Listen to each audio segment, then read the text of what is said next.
एक हमने ध्यान के बारे में जाना, ध्यान के 4 स्तंभ, जिसमें कि आसन, सतर्कता, स्पष्टता और स्मृति, ये 4 अंग। और कल हमने 4 गुणों के बारे में विचार किया था, जिसमें कि करुणा, आत्मानुशासन, कृतज्ञता और अनासक्ति या उदासीनता। आज हम 4 उपगुण, जिसको बोला जाता है, वो 4 थे प्रधान गुण, प्राइमरी वर्चुअस। अब 4 उपगुण, अप्रधान कहा जाए, सेकेंडरी वर्चुअस, उन पर विचार करेंगे। आप उपगुणों की ओर चलेंगे तो प्रधान गुण अपने आप बढ़ेंगे, आप प्रधान गुणों को धारण करेंगे तो उपगुण अपने आप में आएंगे। सबसे पहला उपगुण जो है वो है सहानुभूति, अर्थात एम्पैथी। सहानुभूति कैसे व्यक्त की जाती है? प्रत्येक मनुष्य के जीवन में कोई ना कोई दुख होता है और नए नए दुख आते रहते हैं। सहानुभूति का अर्थ होता है कोई आपको अपने मन की बात कहना चाहता है, उस समय उसको नसीहत नहीं देनी चाहिए। कई बार होता है कोई आपको अपने दुख की बात बता रहा है और आप बोलते ये तो कुछ नहीं, तुम मेरी बात सुनो, ये दुख तो कुछ भी नहीं है, तुम इसको दुख बोलते हो, तुम मुझसे पूछो मैं क्या क्या चीज से गुजर रहा हूं। तो जब ऐसा होता है तो हम तुरंत दूसरे की भावना को खत्म कर देते हैं। सहानुभूति होता है कि केवल बिना किसी जजमेंट के, बिना किसी नसीहत दिए, केवल दूसरे की बात को सुन लेना और बोलना हाँ मैं समझ सकता हूं कि तुम इस समय क्या महसूस कर रहे हो। यदि आप सुनेंगे सिर्फ तो हो सकता है उसको फील भी कर पाए, परंतु यदि हम खास करके जब तनाव होता है, यदि हम अपना ही बताते रहेंगे कि मैंने ऐसा किया, मैंने ये सोचा, मैंने वो सोचा, तो वो तनाव कम नहीं होगा, बढ़ेगा। और इंग्लिश में एक वर्ड है स्टेरियोटाइप।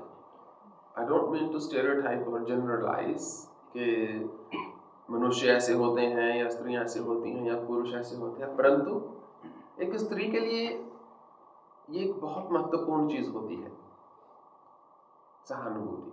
पुरुष जब एक दूसरे को कुछ बताते हैं या पुरुष स्त्री को कुछ बताता है तो पुरुष सिर्फ शेयर करने के लिए नॉर्मली कुछ नहीं बताता, उसको होता है इस पे कुछ एक्शन लेना है तुरंत, ये बात मैंने कही है, इस पे कुछ कार्य करना होगा।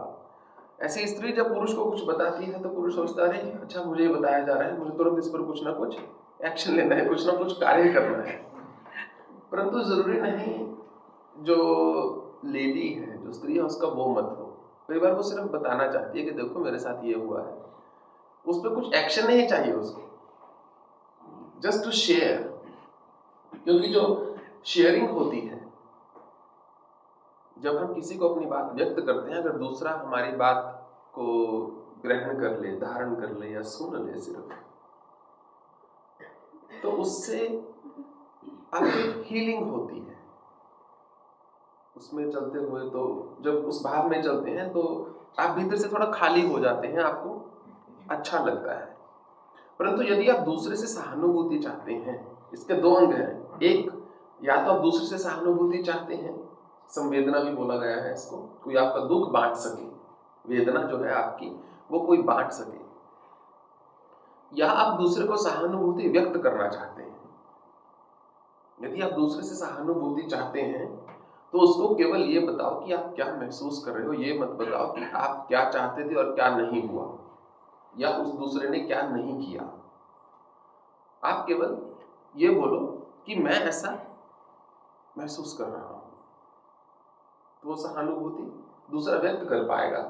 यदि आप उस पर अटैक करना शुरू कर देंगे, मान लीजिए उस व्यक्ति पर आपने बोलना शुरू कर, तुम तो ध्यान रखते नहीं, तुम तो सुनते नहीं, तुम तो ऐसा करते, तुम तो वैसा करते हो, तो वो कहां से सहानुभूति व्यक्त करेगा? तो खुद डिफेंसिव में चला गया, वो आपको बताता नहीं पर मेरा ये मानना नहीं था, मेरा ये कहना नहीं था, मैं ऐसा नहीं करना चाहता था।